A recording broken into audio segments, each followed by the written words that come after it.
Allahu Latifu, la ilaha illallah, Allah.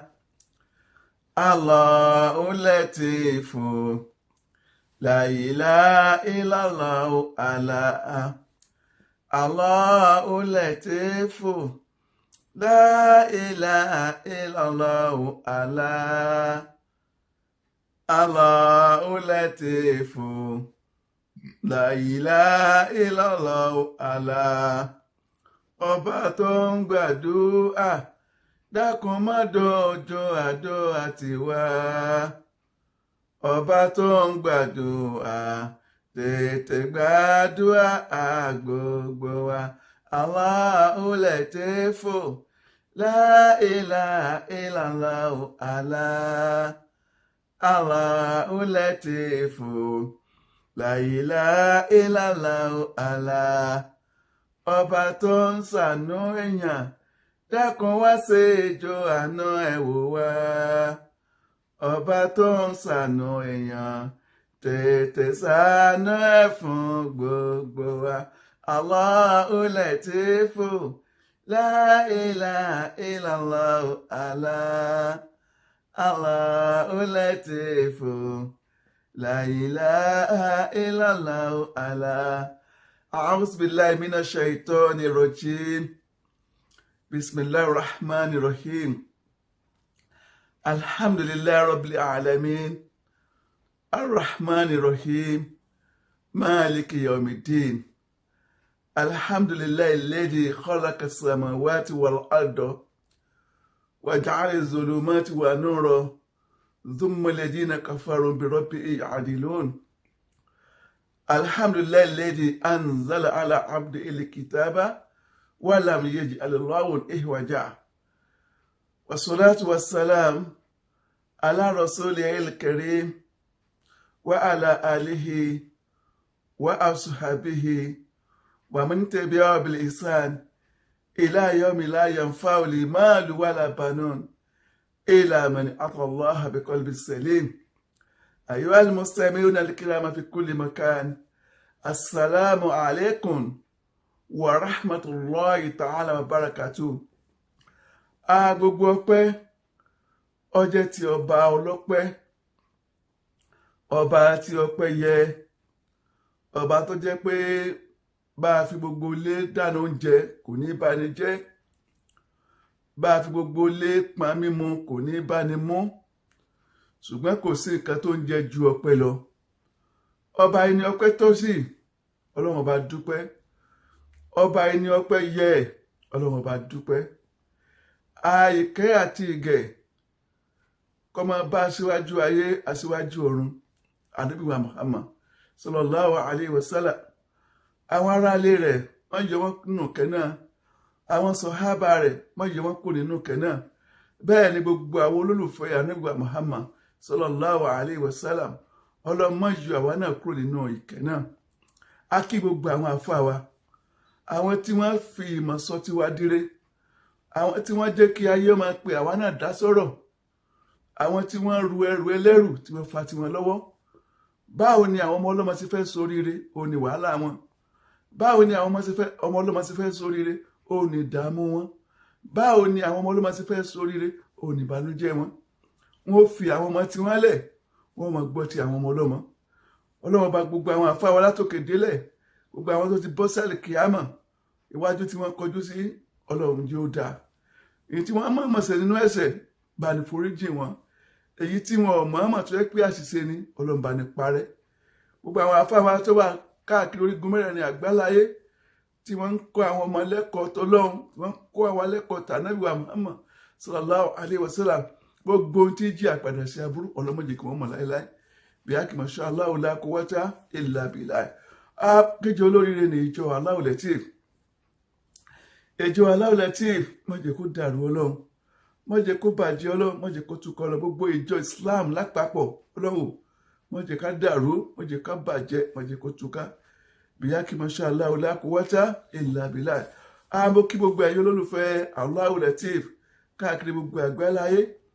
Ojú tí ẹ fi ń wò mí, ọba tó lójú kò ní gbà lọ́wọ́ yín.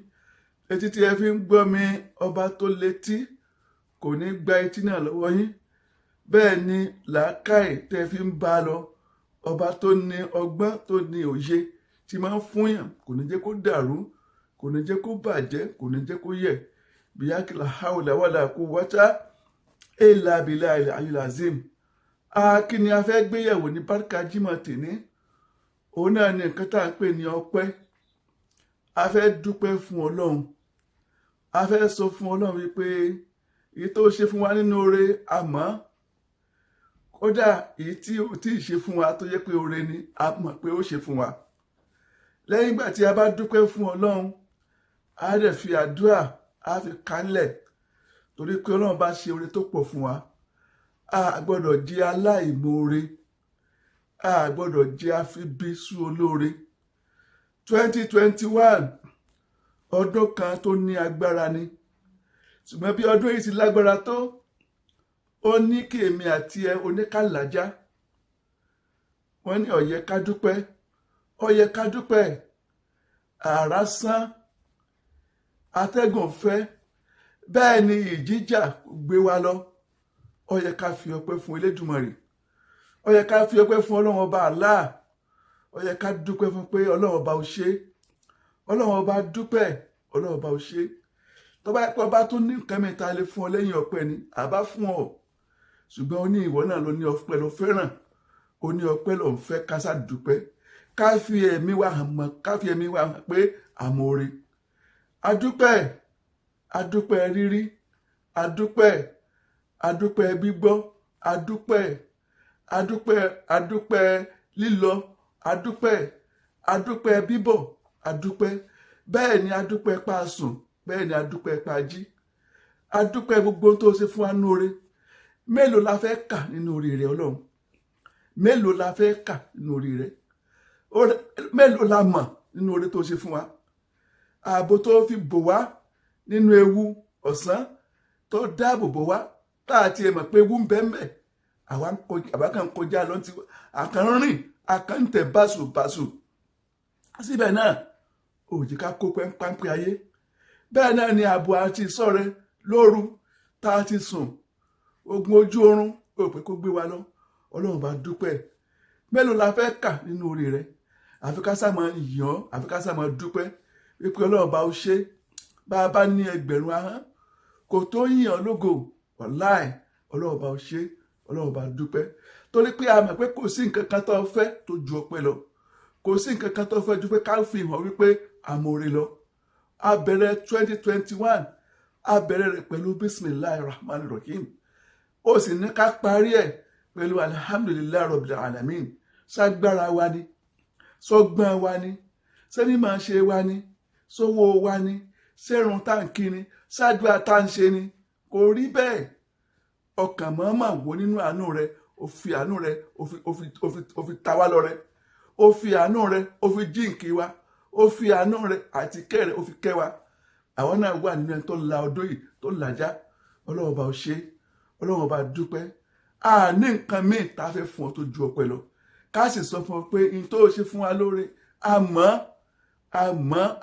pé oore ló ṣe fún wa. Àmọ́ pé oore ló ṣe fún wa. Ọlọ́run bá ó ṣe. Ọlọ́run wá wọlé ọpẹ́ tẹ́mi àti ẹ̀ ń dún lásìkò yìí pé èmi náà táwa mú ọpẹ́ pé alhamdulilayi, alhamdulilayi, alhamdulilayi rabbil alamin. Ọlọ́run wá wọlé ọpẹ́ yìí. Gbogbo ohun tí èmi àti ẹ̀ ń dúpẹ́ fún, Ọlọ́run má jẹ́ ó bàjẹ́.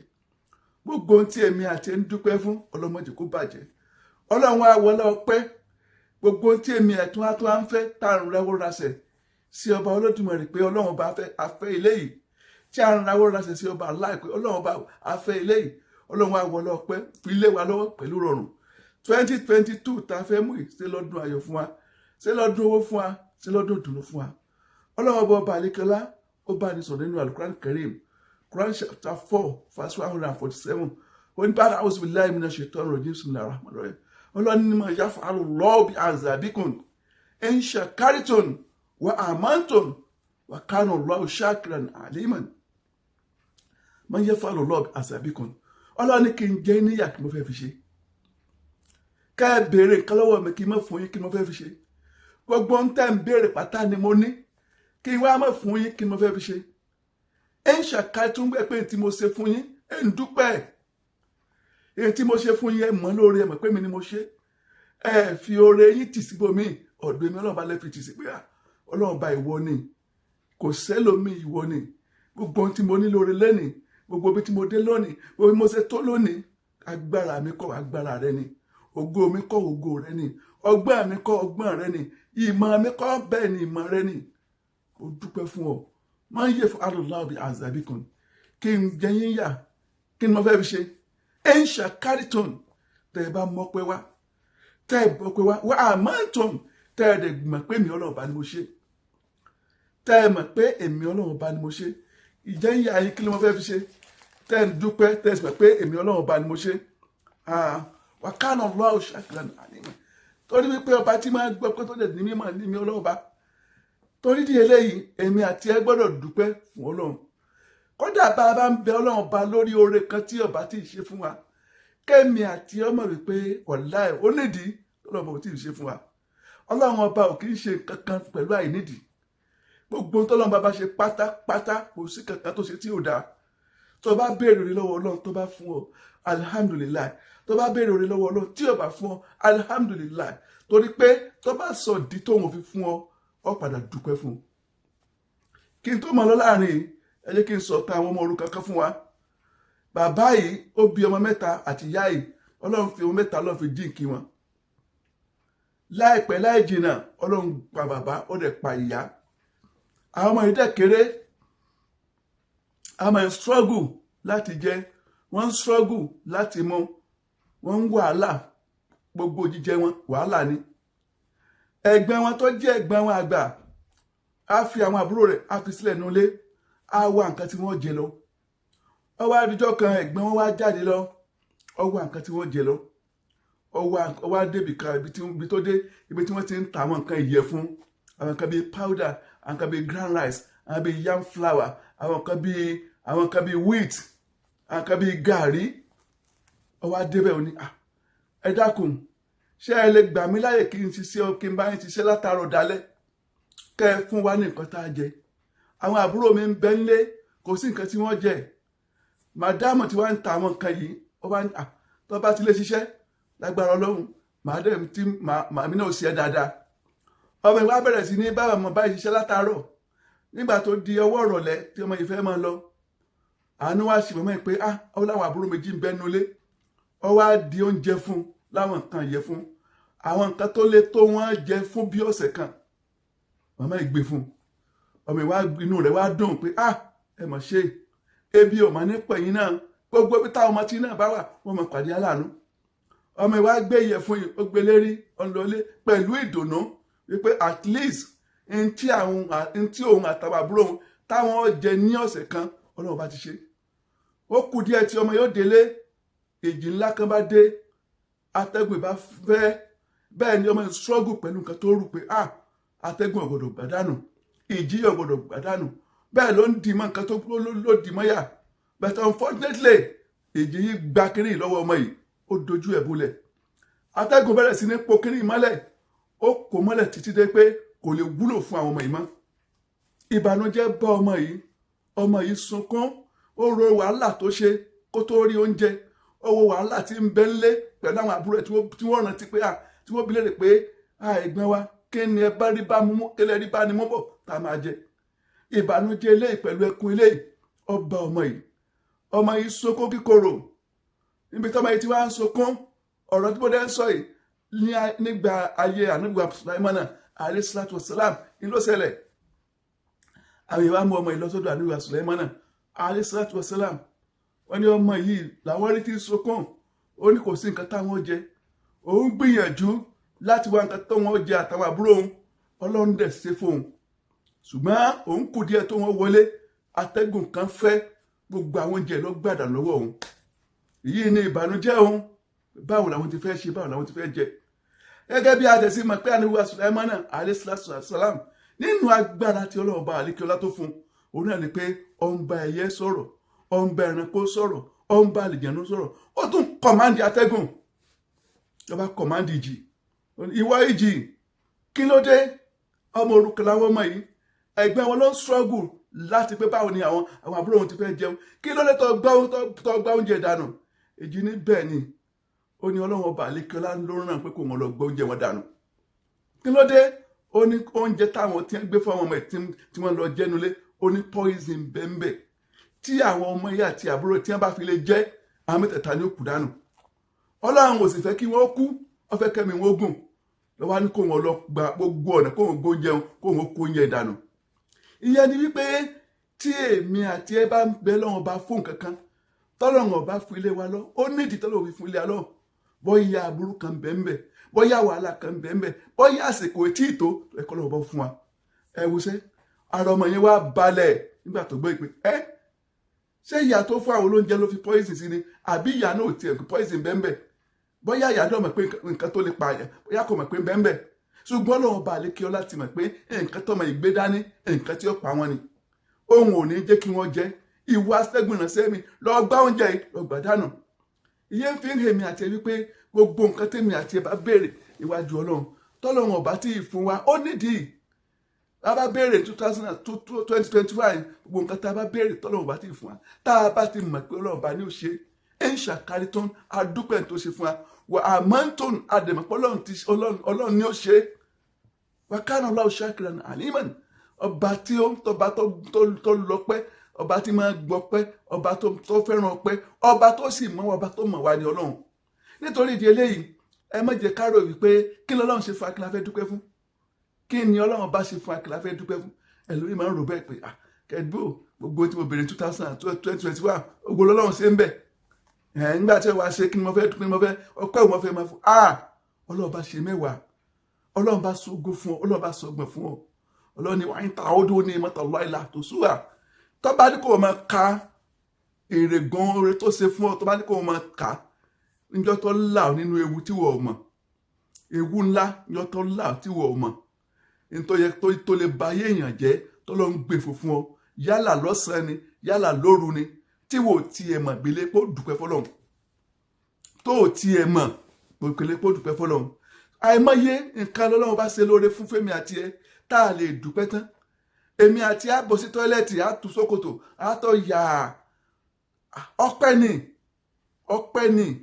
ni ntí wọ́n tọ́ yà pẹ̀lú rọrùn ó nira fáwọn kan, ntí wọ́n tọ́ yà pẹ̀lú rọrùn owó làwọn kan fi ń tọ́ kí wọ́n tó lè tó níye tablet wọ́n gbọ́dọ̀ lò, kí wọ́n tó lè tó níye gadget wọ́n gbọ́dọ̀ dì mọ́ wọn lára kí tó jáde. Èmi àti á bọ̀ sí tọ́ílẹ̀tì á tú ṣòkòtò wẹ́sì ó jáde lára wa. Ọpẹ́ ni kó dúpẹ́ fọlọ́run. Ọlọ́run mọ̀ dúpẹ́. Ìnira ló jẹ́ fún àwọn kan fẹ́ ṣe bí wọ́n ti ṣe, Ọlọ́run ọba ò yọ̀ǹda fún wọn. Èmi àti á dìde á lọ bó ti wù wá, á lọ sọ́tún á lọ sókè. Ọpẹ́ ni àwọn kan bẹ fẹ́ dìde, Ọlọ́run ò yọ̀ǹda fún wọn láti dìde.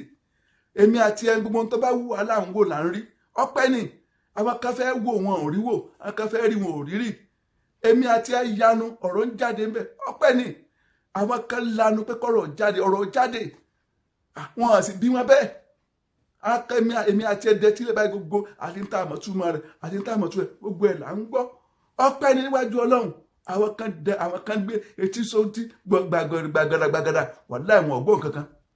Orí ń bẹ lórí ẹlòmíì kẹdẹrẹ wàláhì kò sí tí ẹ ń pè ní làákàyè tí ń kọ̀ǹtrol ọmọ ẹ̀dẹ́ nìyà ó sì ń bẹ.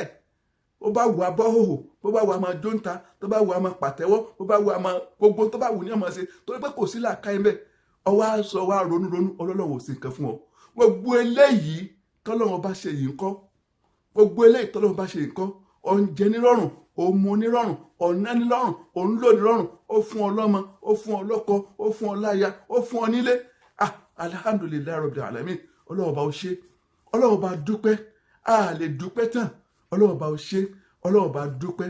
Mélòó la fẹ́ kà nínú orí rẹ? Mélòó la fẹ́ kà nínú tó ṣe fún wa? Mélòó Ọlọ́run sọ pé tó ń bá ní kó o máa ṣèrègùn lé lórí, mélòó ló ń fẹ́ kà nínú ìrègùn tó ń ṣe fún yín. Ẹ wo ọjọ́ tí wọ́n ti bí ẹnì kọ̀ọ̀kan wa, ẹ wo iye bàtà tẹ́mi àti ẹ̀ta ti lò gbó, àtẹ́lẹsẹ̀ tá a sì fi ń lo bàtà kò kú ń bẹ̀. Ẹ wo iye bọ́ọ̀bù tẹ́mi àti ẹ̀ta ti chẹ́ǹjì láyé rí, ojú tẹ́mi àti ẹ̀ta fi ń rìnà kò kú ń bẹ̀. Ọtún lọ́lọ́wọ́ bá ò ṣe nǹkan kan fún ọ. Ọlọ́run bá sì mẹ́wàá fún wa, Ọlọ́run bá dúpẹ́, Ọlọ́run bá dúpẹ́, Ọlọ́run bá dúpẹ́. Mo sọ pé mo ń yẹ fún alùlọ́ọ̀bì àṣàbíkù.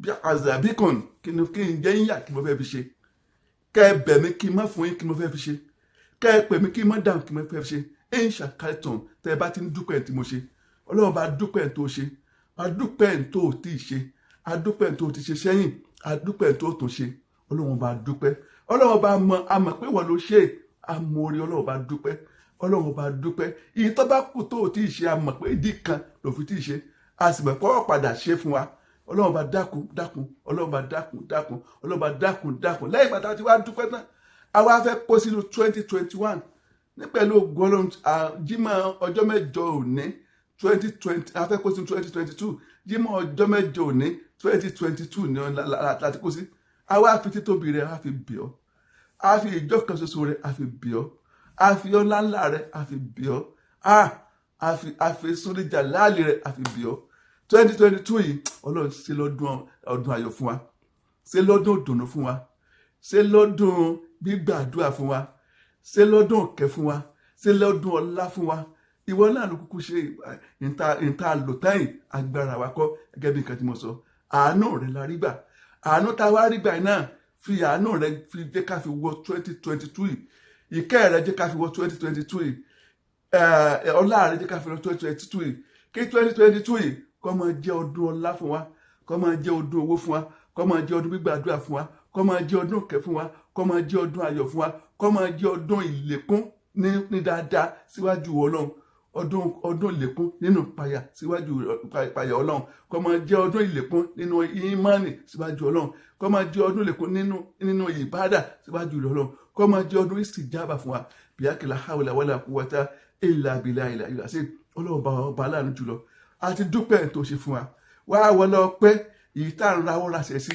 lákùnmọ́sà sí fún wa jẹ́ kọ́dún yìí jẹ́ ọdún 2022 yìí gbogbo tẹ́lẹ̀ kọ̀ọ̀kan wá lé tá a lé 2021 tá a bá ọlọ́mọsà fìlè wà lọ gbogbo tí wàá ń jẹ́ ìpayà fún ẹ̀mí kọ̀ọ̀kan tó gbé wọ 2022 yìí ọlọ́run bá ní fi ìpayà náà bá ní sọ di ìdùnnú bá ní sọ di ìfàyàbalẹ̀ gbogbo tí jẹ́ ìbànújẹ́ kẹ́ni kọ̀ọ̀kan wá láti 2021 tó tá a gbé wọ 2022 ìbànújẹ́ yìí ọlọ́run bá ní sọ di ìdùnnú ìbànújẹ́ yìí bá ní sọ di ìdùnnú gbogbo tí jẹ́ ẹkún tẹ́nìkọ̀ọ̀kan wá gbé láti 2021 tó gbé wọ 2022 ẹkún yìí ọlọ́run bá ní sọ di ẹ̀rín gbogbo wa tí wá ń jẹ́ ìnira tẹ́nìkọ̀ọ̀kan wá gbé láti 2021 tó gbé wọ 2022 ìnira yìí ọba àdẹ́rà bá ní sọ di ìdẹ̀ra bá ní sọ di ìdẹ̀ra bíákìlá hàwùlà wàlà quwwata ìllà bíllàhì ìlàzím 2022 yìí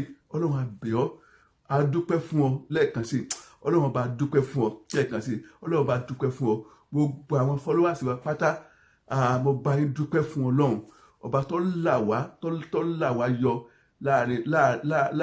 láàrin wàhálà tó là wá yọ láàrin ìbànújẹ́ tó là wá yọ láàrin ìnira tó là wá yọ láàrin ẹkún tó là wá yọ láàrin ìdààmú tó là wá yọ láàrin òṣì ọlọ́run ọba dúpẹ́ fún ọ 2022 tá a fẹ́ mú yìí àbẹ̀ ọlọ́run gbogbo tí jẹ́ oore pátá tẹ́nìkọ̀ọ̀kan wá fi síwájú rẹ̀ ọlọ́run jẹ́ kó tó wà lọ́wọ́ ọwọ́ tẹ́nìkọ̀ọ̀kan wá tẹ́ síwájú ọlọ́run má jẹ́ ká ka lófìfo ní 2022 yìí yẹ kó jẹ́ ọdún ayọ̀ fún wa yẹ kó jẹ́ ọdún gbígbàdúrà fún wa yẹ kó jẹ́ ọdún dùnú fún wa yẹ kó jẹ́ ọdún òkè fún wa yẹ kó jẹ́ ọdún gbígbàdúrà tó kọjá òye wa ìkẹ́ tó kọjá òye wa àánú tó kọjá òye wa dáadáa tó kọjá òye wa ọlọ́mọsà síbẹ̀ fún wa yẹ ká lékún lọ́lá ká lékún lówó ká lékún ní mímọ̀ ká lékún lálàáfíà ká lékún ní dùnú ká lékún láyọ̀ ká lékún lórí ayé àti tọ̀run bí a kì mọ̀ ṣáàlá ọ̀la kó wá tá ìllà bíllàhì ìlàzím Naija 101 bí wọ́n ti ń ṣe náà ní gbogbo ìgbà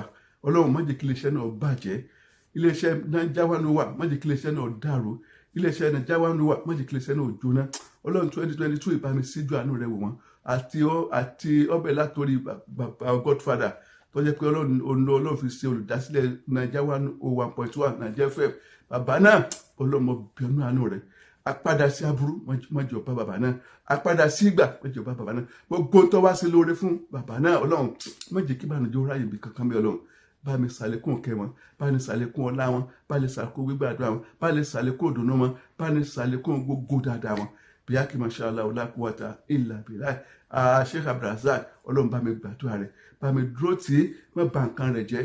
2022 tá fẹ́ bọ́ sí, bá mi ṣínà fún, bá mi ṣàánú rẹ̀, bá mi kẹ́, bá mi ṣílẹ̀kùn ọ̀kẹ́ fún, bá mi ṣílẹ̀kùn gbígbà àdúrà fún, bá mi ṣílẹ̀kùn ọ̀dùnnú fún. Láàkì masha Allah la quwwata illa billah. Gbogbo ẹ̀yin fi wá sí wa pátápátá látòkè délẹ̀. Mo bẹ̀ lọ́wọ́ fa fún yín 2022 tá fẹ́ mú yìí, ọdún ìdùnnú ni kó jẹ́ fẹ́nìkọ̀ọ̀kan yín, ọdún ayọ̀ ni kó jẹ́ fẹ́nìkọ̀ọ̀kan yín, ọdún gbígbà àdúrà ni kó jẹ́ fẹ́nìkọ̀ọ̀kan yín, ọdún ọ̀kẹ́ ni kó jẹ́ fẹ́nìkọ̀ọ̀kan yín, ọdún ìdẹ̀ra ni kó jẹ́ fẹ́nìkọ̀ọ̀kan yín. Gbogbo tí jẹ́ ìnira fún ẹnìkọ̀ọ̀kan yín, bá mi sọ di ìdẹ̀ra.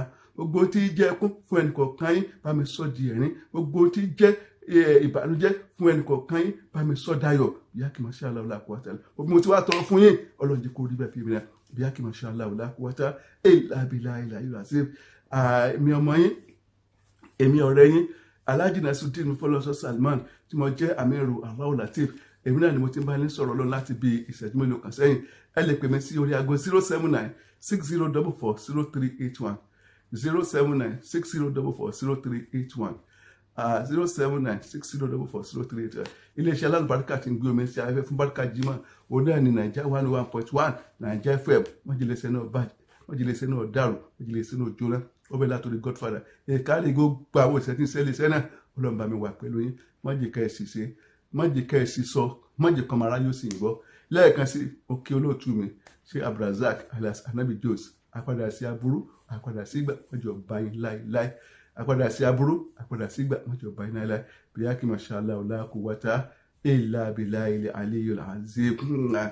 Ẹ tẹ́wọ́ ẹ jẹ́ kí a ṣe àdúrà. Allahumma rabbana salamna anfusana وإن لم تغفر لنا وترحمنا لنكونن من الخاسرين.